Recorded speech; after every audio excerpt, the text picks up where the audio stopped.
¿Dónde están los $5 millones que me robaste? Gloria tendrá que encontrar el dinero. Su vida y la de su hijo dependen de ello. Hay que acorralar a la viuda. ¡Tengo mucho miedo, mamá! El peor de los caminos será el único posible. A mí no me importa ir a la cárcel con tal de salvar a mi hijo. En la nueva superserie de Telemundo. Esta mujer es clave. Esa es la cacería. La Jefa. Martes 18 de febrero a las 10:09 Centro por Telemundo. May 27th, 2016. It was a Friday night in Busan. Bars were livening up as workers headed home from closing restaurants. Tae Sung-hee, a 33-year-old woman, turned into the parking garage of her apartment complex. The early weeks of pregnancy hadn't been easy on her, and working until 11:30 each night wasn't ideal in her condition. But soon, she would be inside, relaxing and eating something indulgent. She had just popped out for a few groceries and some shrimp chips. She grabbed them and got onto the elevator. Sung-hee rode up to the 15th floor and stepped out to return home.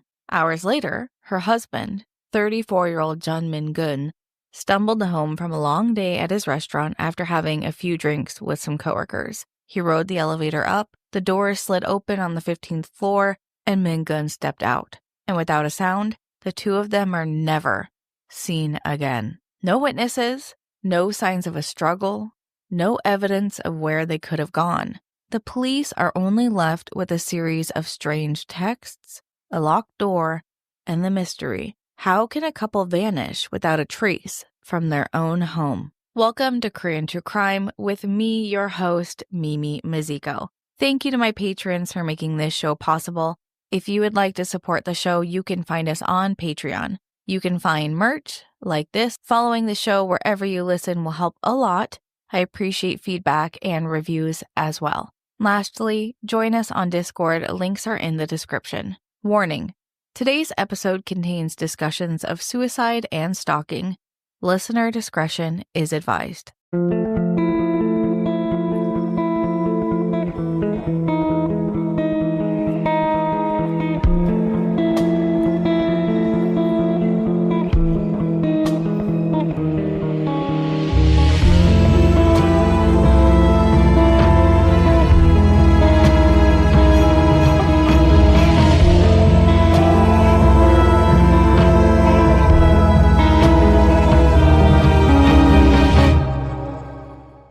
33-year-old Tae Sung-hee was not the kind of woman to just go off the radar. She was a well-known actress, dedicated to her work, and was deeply embedded in the theater community. She wasn't famous by celebrity standards, but Sung-hee had won awards for her performances in local productions. She had been pushing herself to attend late rehearsals, despite the fact that at 8 weeks pregnant, she was having some pretty severe pregnancy symptoms. That night, she arrived home shortly before 11:30 p.m.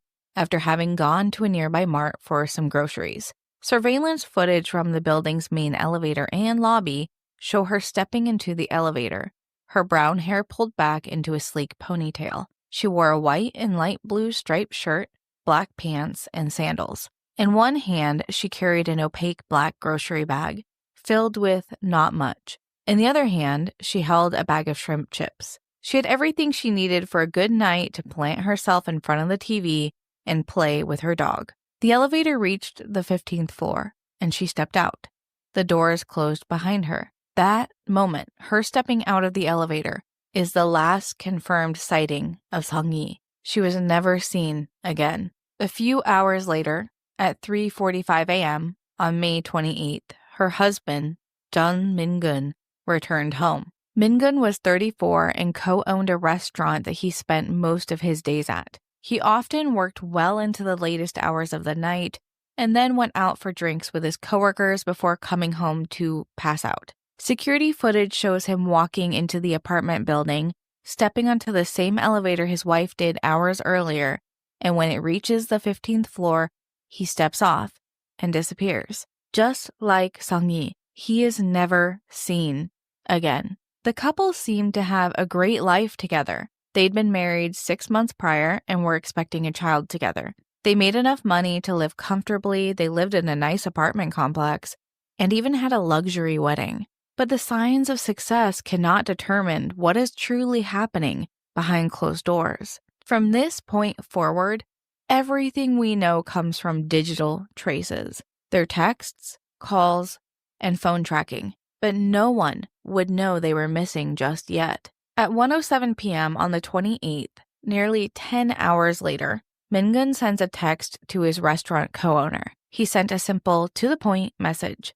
He said, "Something came up. Let's close the restaurant for the day." No explanation was sent, no details, just the vague message that was incredibly strange to his partner because Mingun never missed work. He lived for that restaurant. Of course, the business partner is worried because he can't get a hold of Mingun after that message. Closing their successful restaurant on a Saturday night? That's a bad business move. I'm not sure if the other owner actually followed through with that. Mingun isn't ever attributed to being the chef of the restaurant, so it's likely they could continue without him. Later that night, at 11:56 p.m., 11 hours later, another cryptic message is sent, this time by Sang-hee. The message is sent to the assistant director at her theater company. The message is simple. "I don't feel well, so I don't think I'll be able to attend the rehearsal tomorrow on the 29th. It sounds like a simple call out of work. She must have been having morning sickness or some other symptoms for her pregnancy. It can be very taxing on the body. This text wouldn't immediately sound any alarms that something was wrong. If I had received this text, I might assume she just needs bed rest or a visit to the doctor. But her assistant director was shocked by the message. The text just didn't sound like her. It wasn't what she said, it was how she said it. The formality was much different than how the two typically communicated. Sang-hee spoke professionally with her boss, but not that professionally. This is a little bit lost in translation, but we'll go over that formality soon. It also was really unlike Sang-hee to call out of work. She would show up sick, donning a mask with medicines ready to perform through it all. Not always an admirable trait, but she was a hard worker nonetheless. The day ended and those two messages were the only activity from their phones. No one could get a hold of them. Texts were showing that their phones were offline and not received. But it's also only been one day, so no one's too concerned. The next day, Sunday, May 29th, things become even more unusual. At 6:28 p.m., Mingun's phone is turned on and he calls his restaurant partner. The phone call is as vague as the text was the previous day. "I don't think I'll be able to work for a while." That's all he says. How long is a while? His partner wonders. And why? They didn't keep secrets from each other. They were close friends.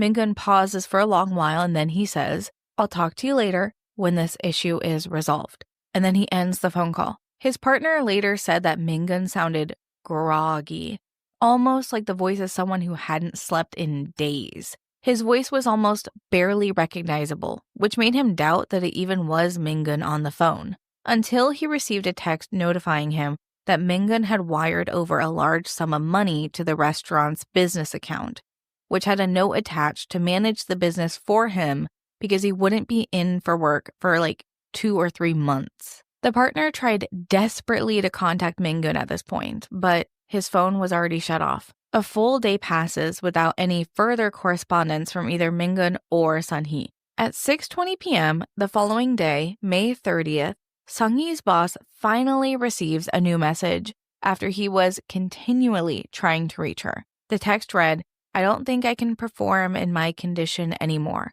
I got into an accident like last time and was hospitalized again. I'm sorry for the damage I've caused to the company. I can't contact for a while now. I'm sorry." After reading this, they might think she's having complications with the pregnancy. But her assistant director knew that this message was not sent by her and it wasn't about the pregnancy. At first glance, it seems like she is giving a formal resignation, which her director doubted she would ever do over text. But the wording in this message and the previous message were way too formal for Sang-hee. These messages were sent in what is known as high formal, high polite speech, or 합sioche. This is often used by strangers in a formal setting, at business meetings, or to customers. This is what I was first learning when I first came to Korea. For example, she used 죄송합니다, a formal way of saying I'm sorry. In all of her past messages, she used a more casual, polite speech that you would use for colleagues, meeting people for the first time,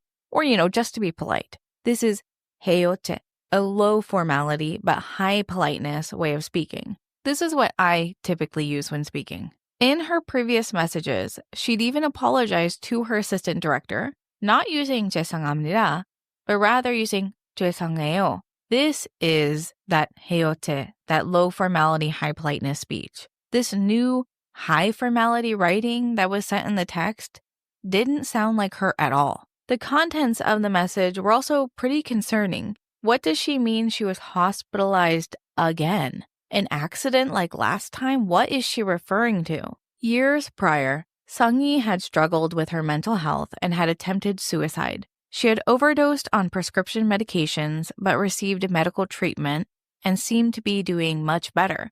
This was before she had met and married Min-gun. Surprisingly, Sung-yi was never taken off of those prescription medications that she used to overdose with, and was even known to abuse the medication by her family and friends. This medication, I believe, was a form of a sleeping pill. But as far as anyone knew, she was doing better now and hadn't had any incidents since. Until now. Her boss tried to respond, but once again, her phone was turned off. The day passed with both Min-gun and Sung-yi's phones remaining off, until the next morning at 10:57 a.m. on May 31st. Min-gun's phone turns on and he makes a call. Not to his family, not to his business partner, but to Sung-yi's assistant director. The assistant director is surprised to get a call, but is deeply concerned about Sung-yi's well-being and hopes to hear news that she's okay. Just like Min-gun's restaurant partner, the assistant director would say that he sounded exhausted, which makes sense with the news that he conveys. He said, Sung-yi attempted suicide. She overdosed on prescription medication and has been admitted to the hospital. She won't be able to contact anyone for a long time. That's what he tells her boss, and no one else. Not her parents, not his parents, not his business partner, no one else. The only issue is, in the ensuing investigation, no hospitals in the area had any record of admitting a woman matching Sung-yi's description for a suicide attempt. Not a single one. Even stranger, the police later reviewed building security footage and noticed something odd. They tried to see what time Min-gun and Sung-yi left the apartment, presumably to rush to a hospital, but there was nothing. No footage showing them ever leaving the building. If you are rushing someone to the hospital, likely you'd need to use the elevator rather than run down 15 flights of emergency stairs, especially if that person is overdosing on prescription pills and you need to carry them. Or, most likely, you would call an ambulance, which is quick and free in Korea. I've had the unfortunate experience of needing to call an ambulance in Korea. The only two ways off of their floor was the emergency stairs and the elevator. The only way for them to avoid CCTV was to leave down the emergency stairs. But why would you choose 15 flights of stairs when the elevator is right there and typically wouldn't have a long wait time because it's just a residential apartment complex? We will talk more later about the CCTV footage, but let's continue with our timeline.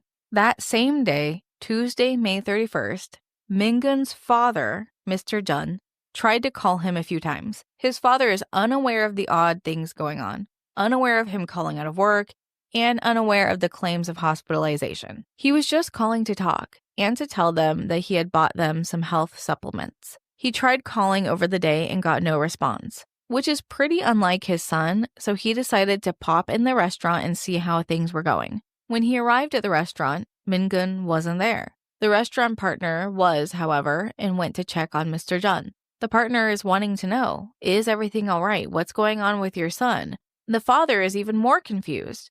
This is the first time he's hearing of any of this. When he learns that Min-gun hasn't been to work, no one's been able to reach him after telling others he's had an incident, all of the alarm bells are going off. Min-gun's father tries to call and text both Min-gun and Sung-yi, but nothing. He decides he needs to get the police involved and immediately goes to file a missing persons report. Despite the missing persons report being filed on Tuesday, May 31st, the police wouldn't begin the investigation and visit the couple's apartment until 2 days later, on Thursday, June 2nd.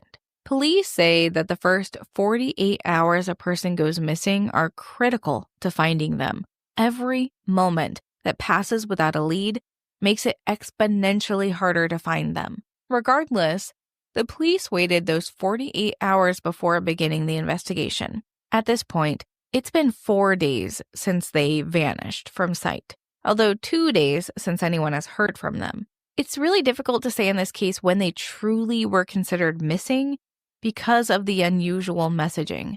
If they're purposely hiding as well, is that still going missing? When the police arrive, they find the front door is locked. No signs of forced entry, the keypad hasn't been damaged, and it's still operational. The locked door told the police that this wasn't an intruder, at least not a quick robbery. If Mingun and Sung-hee had vanished, they locked the door behind them. The police gain access to the apartment and everything looks relatively fine. But the first sign that something is off, however, is the smell. The couple's dog has been abandoned inside the home and went to the bathroom everywhere. The poor dog has had to scavenge for food around the kitchen, eating remnants of food off the table and counters. The family said that the dog had accidentally swallowed something that it shouldn't have, and it ended up needing to visit the vet to have it removed. But from what it sounds like, the dog ended up being all right. But besides the dog, everything seemed to be in its place and normal, like the couple just up and vanished. There were plenty of signs that the couple hadn't planned to leave. There was half-eaten gomtang on the dining table. Groceries were left out on the counter, and dishes were set in the sink. Nothing was ransacked in their bedroom. No valuables were missing, but there was something seriously off about this place. The food, groceries, dishes. It looked like Sung-hee and Mingun just were in the middle of eating when they suddenly stood up and vanished. If this had been a premeditated disappearance, why not let the dog out? Why care about locking the door? There are so many questions I wish I had answers to. Everything pointed to one unsettling fact, that whatever happened to Sung-hee and Mingun happened suddenly and it happened without warning. But then, the next discovery seemed to contradict this. After combing through the apartment, the police discovered that there were missing items. Not valuables per se, but their wallets, passports, phones, and laptops. Items you might take with you if you're planning to run away. But then they discovered something in its place that shouldn't have been. The car. The car was still in the parking garage. CCTV confirmed that after Sung-hee came home from the grocery store, neither her or Mingun had gone back to the car. It just wasn't adding up. Did they rush out of the apartment to the hospital but not take their own car? But there were no ambulance or hospital reports that validated this. Even so, 22 cameras covered the apartment complex and not a single one captured them leaving? But before we move on, the police found some items in the car that just didn't make sense either. Sung-hee had left half of her groceries in the trunk of the car. Groceries that would go bad, like milk. It's understandable if she had left non-perishables in the car thinking, oh, I'll just get them tomorrow. I'm not feeling very well. But food like milk? I doubt anyone would just leave that in their car and not make a second trip down. Considering in the footage of her going up to the apartment, her hands weren't anywhere near full. It's odd to even need a second trip. Something must have happened before she had a chance to return downstairs, or before Mingun could come and be asked to retrieve it when he got home. The 22 cameras covering the building were the only hope for clues as to where the couple went. The building was well monitored. The cameras covered all of the exits and entrances, the elevators, trash disposal area, parking garage, public hallways of the lobby, everywhere. Everywhere except the doors of the apartments. The cameras confirmed only what we've already talked about. Tae Sung-hee arrives home with her grocery bags at 11:30 on May 27th. Chun Min-gun arrives home at 3:45 on May 28th, 4 hours later. Both take the elevator up and are never seen again. The only possible way out of the building was through the emergency stairwell, which did not have any cameras inside. So there's no cameras in the hallway of the apartment doors, and then there's no emergency stairwell cameras. The exit on the ground floor, however, did have a camera positioned on the exterior wall, which was pointing outwards away from the building. If someone were to exit this stairwell, walk alongside the building within 2 or 3 feet of the wall, they would be able to avoid being detected by the camera.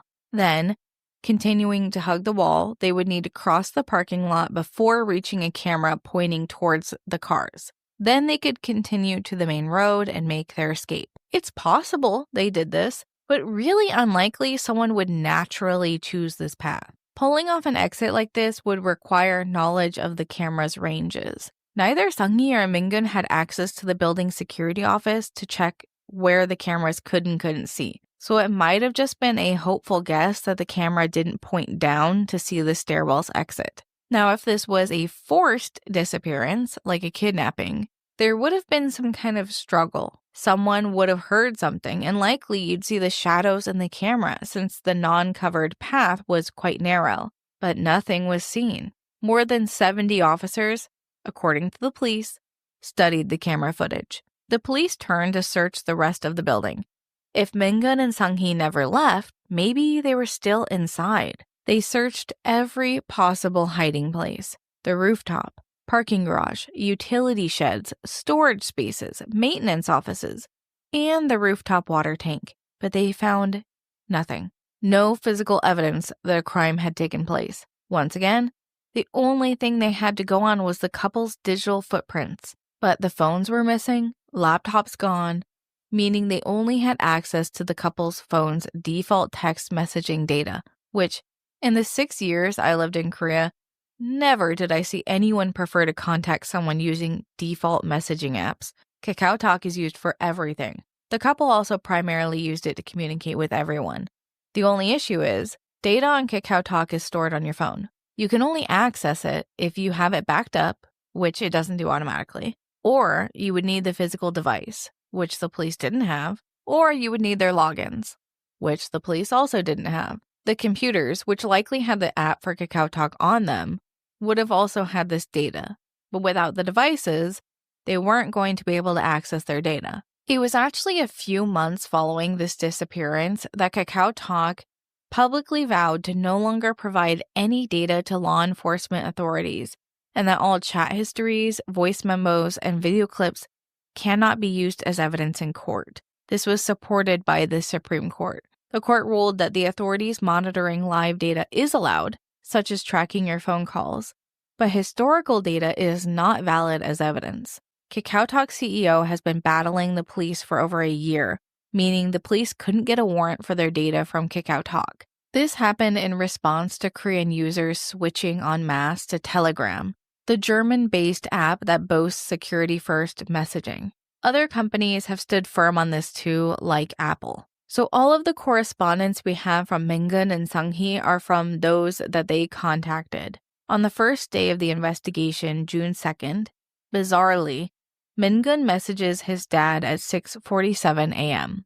This is 2 days after the missing person report. The message simply reads, "I'm okay." This is the clue that I cannot stop mulling over in my brain. Why send this? Did he know that his father had visited the restaurant? Did he know his father filed a missing persons report? The police did the only thing they could do, which was track the phone's last pinged location. But they had been off for quite some time. Min-gun's phone was last traced in Kijang, Busan at 8:48 a.m. on June 2nd, 2 hours after messaging his father. Kijang is a very rural area. It's likely that their last traced location was while they were traveling out of Busan. But there are more sinister reasons to be in a rural, mountainous location when you're disappearing. 11 hours after Min-gun's phone is shut off, Sang-hee's phone is briefly turned on in Gangdang, Seoul. This is 325 kilometers north of Busan. So about a 5-hour trip. Plenty of time for them to go from Busan to Seoul in that 11-hour time frame. But what's strange is that Sang-hee's phone was detected near Min-gun's mother's house, just 2 kilometers away from her house. It begs the question, did they go and visit Min-gun's mother? Did Min-gun's family know more than they were telling the police? Considering he had texted his father that he was okay, it seemed like they knew more than they were telling. In missing persons cases, families are incredibly important to learning the behaviors and habits of those that are missing. Oftentimes, the families are the ones pushing the police to try harder, begging the public to care, and even conducting their own searches. But in this case, the two families' reactions couldn't have been more different. Chae Sung-yi's parents and family, once they were notified by the police, did everything they could to find her. Her mother in particular hadn't contacted the police, but had already started searching for her daughter before the missing persons report was filed. After not hearing from her daughter for a few days, she started contacting Sung-yi's friends to try to track her down. On June 5th, after days of trying to find Sung-yi, she tried to report her daughter missing, only to be told by the police that a missing persons report had already been filed days earlier. What shocks me is that the Jun family didn't even reach out to tell them that they had filed a missing persons report. They didn't call the Chae family to inform them or consult them or even give them a chance to be a part of the initial search. How would that make you feel? When she and the rest of Sung-yi's family demanded an explanation from their in-laws, they were told, "Don't worry, they'll be back. Let's just wait." Mingun's parents were insistent that they would just come back soon and that they should let the police do their jobs. The Chae family wasn't just rushing to find the couple. They were fighting against the apathy of Mingun's parents. Their passive approach started at the very beginning. Mingun's parents were separated.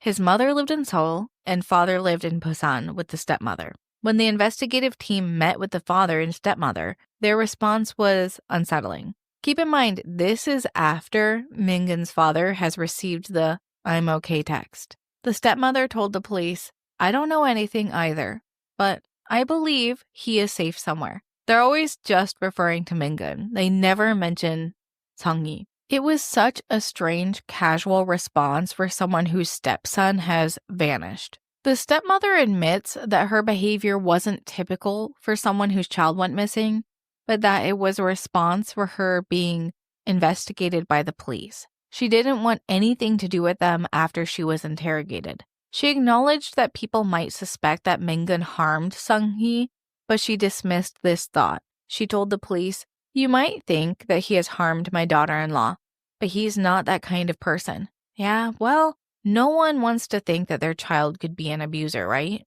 Meanwhile, Mingun's father outright started avoiding the investigators. When reporters attempted to interview him, he refused to speak. When he finally did talk, he just said, "My daughter-in-law always wanted to travel far away, so why not just search for them at temples or something? I need to protect my son." His words weren't, "I have to find my son." They were, "I have to protect my son." He refused to elaborate on this thought. He didn't really seem concerned about Sung-yi in the slightest. But from context, we can understand that he likely meant he wanted to protect his son's image and privacy from media coverage of the case. While up until this point, both Sung-yi and Mingun's identities were kept private, their missing persons reports were still being discussed in the media. When he did ultimately show up again, like the father believed his son would, then he would come back to his entire life being scrutinized publicly for the world to see,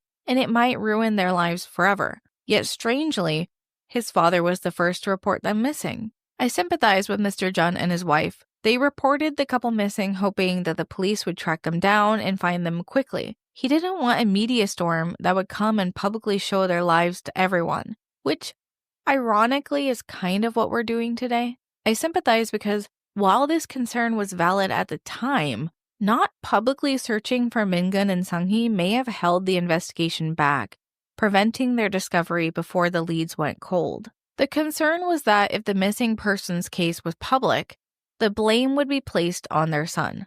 Did Jun Mingun murder his wife? That would be the headlines. As time went on, Mr. Jun and his wife moved away from Busan and stopped responding to reporters. They've been completely silent since, while Sung-yi's family continues to hope for her discovery one day. You might be wondering, why are we using their real names if the family wanted privacy and didn't consent to a public search? Well, after 3 years, the police, with permission of the families, made the investigation public in hopes of finding new leads. It took 3 years for their photos, for their names to be public. But the damage had unfortunately already been done. Nobody knew where they were. All of the leads had gone cold. The unfortunate question remains, could they have found the couple if they had made the investigation public from day one? As the police investigated everyone who knew the couple, looking for anyone who had any reason to harm them or blackmail them, one name kept popping up: Chang Mi-jin, which is a pseudonym. Mi-jin was a woman around Mingun and Sang-yi's age, early 30s, who had known Mingun in high school. In fact, they were high school sweethearts. She is a woman, by all accounts, who never truly let him go. For years, Mi-jin and Mingun had a complicated relationship on and off, one that didn't seem to end even when they moved on to new lovers. They had separated and gone their own paths after high school, but people who knew the two said that they never truly, fully cut off contact. Rumors of random hookups or love affairs were mentioned. When Mingun met and married Sang-yi, Mi-jin had moved on and gotten married years prior. This was actually her second marriage. Yet, this did not stop her from stalking and attempting to interfere with Mingun's relationship to Sang-yi. She made it her personal mission to break them up. At first, it was subtle. She messaged him reminding him of her love and that they should get back together and abandon their current partners and run away together. But Mingun, according to his friends, was done with her. He was happy with Sang-yi. He even changed his number. However, Mi-jin still continued to contact him. She told him she would never accept their marriage. The day before their wedding, Mi-jin even contacted Sang-yi and threatened her that if she married Mingun, she would ruin their lives. She made it clear she had been stalking them and would follow them forever. Of course, Mi-jin actually lived in Norway at this time, where she continues to live to this day, so she wasn't physically present for any of this, but the couple still hired a bodyguard just to be safe in case she decided to show up at their wedding. That's how real the threats were. It wasn't an overreaction.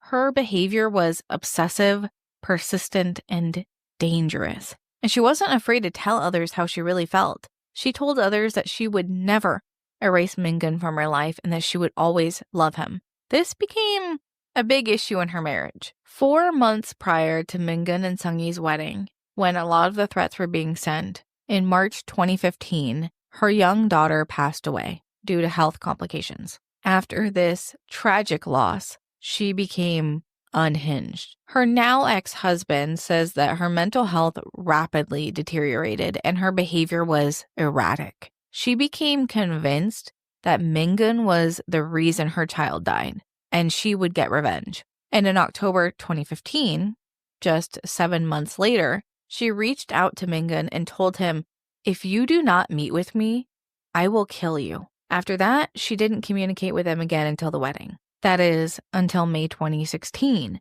3 weeks before the couple's disappearance. Mi-jin returned to Korea on May 5th.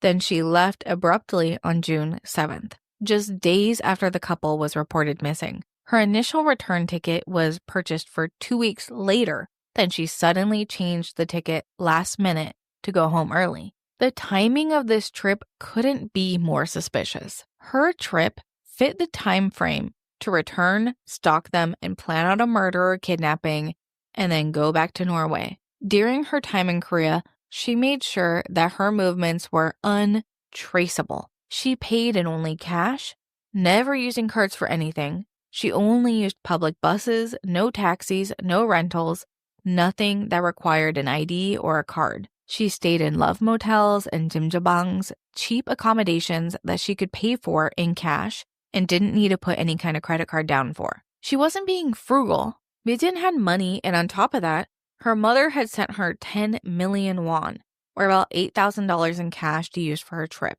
Mi-jin had asked her mom for that money so that she could take a trip to Africa. But I'm not convinced. With her erratic, obsessive behavior and her purposefully avoiding being traced in Korea, all of the signs pointed towards her coming back to stalk and hurt Sang-yi and Mingun. The police, however, didn't single her out as a suspect until after she had already returned to Norway. At that point, they didn't even finger her as a suspect. They had her as a potential witness, which I hope was in an attempt to lure her into involving herself into the investigation, but she didn't take the bait. Instead, she wrote a statement to the police denying any involvement and denying that she had ever threatened the couple. She said the last contact she had was when she called Sang-yi on her wedding day to wish her well. Since Mijin was living in Norway, Korean authorities had to begin the process to request extradition. This is a lengthy and complicated battle of proving a person's involvement in the crime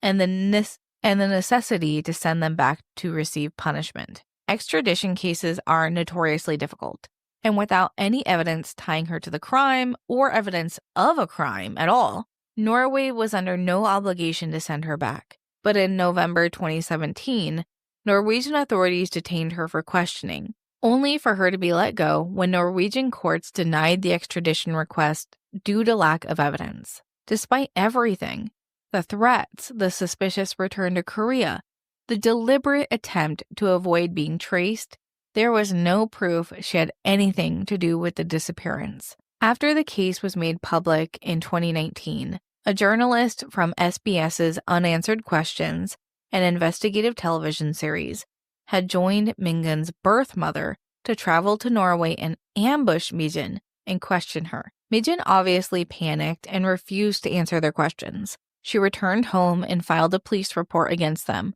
and was granted a 48-hour restraining order against both the reporter and Mingun's mother. Since then, she has stayed out of the media's eye and never spoken about the case. The most popular theory is that Mijin was responsible for the disappearance of the couple, either directly or by hiring a hitman. First, she returned to Korea with revenge in mind for the death of her child. She hires someone to lure the couple into opening their door. The couple is either killed or abducted and moved out of the building through blind spots on the cameras. Their bodies are disposed of somewhere and Mijin returned to Norway before she could be apprehended.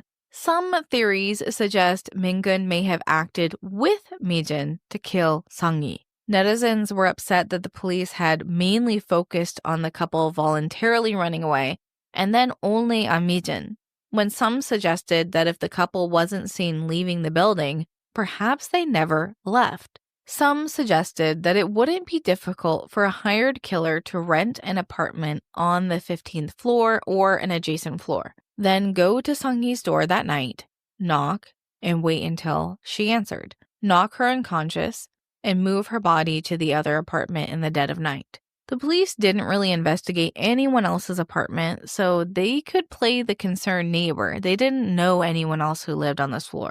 Then as time passed, they could transport body parts inside various bags to dispose of them in rural areas of Busan, like the place the phone was tracked to. This theory sounds incredibly morbid, but there have been other cases in which men murder and move the body through suitcases, even women. It isn't impossible considering we've covered the case of Jung Yoo-jung, who murdered a woman she met online and put the victim's body parts into a suitcase. Horrific things do happen, and for a lot less than a mental break following the death of a child and blaming it on the man you're stalking. In researching this case, various news reports also mentioned that Mingun had a second phone, that the only contact in that phone was Mijin, and the only thing they talked about was leaving their spouses for one another. But every single article that mentions this information says, it was revealed that, or rumors say that. None of them say where this information is coming from. There are no sources for this information beyond rumors. The investigation is public. The police are not the ones presenting this information. So to me, because there's no source, it's just a rumor and has no credibility. But please, feel free to email me at koreantruecrime@gmail.com if you have any information that suggests otherwise. I openly accept new evidence and corrections. If this was true, it would absolutely point towards Mijin and Mingun teaming up to kill Sang-yi. But since I couldn't find anything to support this claim, I won't be besmirching Mingun's name. For all the suspicion surrounding Jun Mingun's family and the looming presence of Jung Mijin, one undeniable fact remains. There is no concrete evidence to say what happened to the Busan newlyweds. No witnesses, no bodies, no crime scene. Cases like this, where two people disappear without a trace, are incredibly rare. Typically, a missing persons case has something to work with. A struggle, DNA evidence, a sighting, a confession. But here, nothing. And that absence of evidence has left room for every single possible theory to flourish, including the idea that they were never harmed at all. They just went into the woods and decided to disappear. Despite multiple investigations, the police never found a single shred of forensic evidence. Nothing that indicated violence. No blood. No harmed furniture. No torn clothing. Even the CCTV footage, despite covering nearly every inch of the building, never captured anything. Neighbors didn't hear sounds of fighting. No one saw them after May 28th. It's as if they ceased to exist. And for this reason, some people believe that Tan Min-gun and Tae Sang-hee weren't murdered. They simply left. But why would they? One of the most debated theories is that Min-gun and Sang-hee just took their own lives. They went out somewhere rural and took their own lives. It isn't entirely baseless. Sang-hee did have a history of depression and had past suicide attempts involving abusing prescription medications. She was also in the early stages of pregnancy, with reportedly severe symptoms that were affecting her well-being. Then the text to her boss referenced her past suicide attempt and insinuated that that was the situation that was happening again. There's just one issue.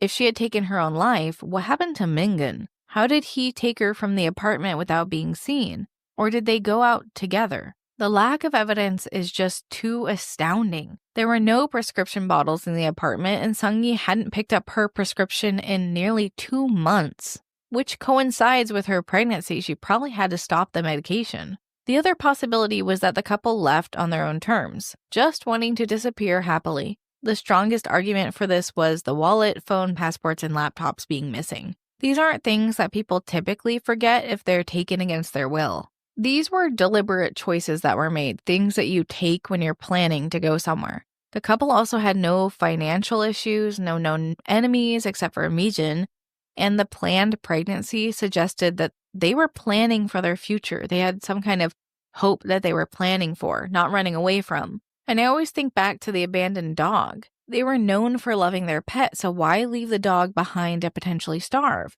If they were purposefully running away, why not just let it go in the hallway and maybe it'll find a new owner? Nothing adds up. And as of today, I know it's unsatisfying, but the case remains unsolved. Neither Tan Min-gun or Tae Sang-hee have been found. There have been no confirmed sightings, no ransom demands, no evidence, nothing to suggest that they are alive or dead. And with each passing year, the case grows colder. Chang Mi-jin remains in Norway, untouched by Korean law enforcement and refusing to answer any more questions. Jun's parents have largely withdrawn from the case despite their early involvement. Che's family, however, has not stopped searching to this day. They have continued to push for answers, even as the official investigations have stopped. For now, the fate of the Busan newlyweds remains a mystery, one that I have way more questions for than answers. Did they leave on their own? Were they victims of a crime? And if so, will we ever know the truth? If you want to share your thoughts about this frustrating case, join us on Discord or just comment on any of the social media posts about this case. I really like getting outside opinions and input. As always, thank you for listening. Join us on Discord, find sources on Patreon for free. Merch is also available on Patreon. Follow the show wherever you listen. And thank you to my patrons, Vix Mac, Lala, William White, G1 Edwards, Nico, Elijah Hancock, Anomanom, Dr. Bob, Lumos, Emma Brown, David Tafoya, Adriana, Pip, Dade512, Lisa, Veronica, Olive, Caitlin, Sharon Evans, Nicey, Breaker O'Day, Kitten Who, Ostabach, Quilt00, Kristen, and That Lady Reach. 다음에 또 봐요. See you next time.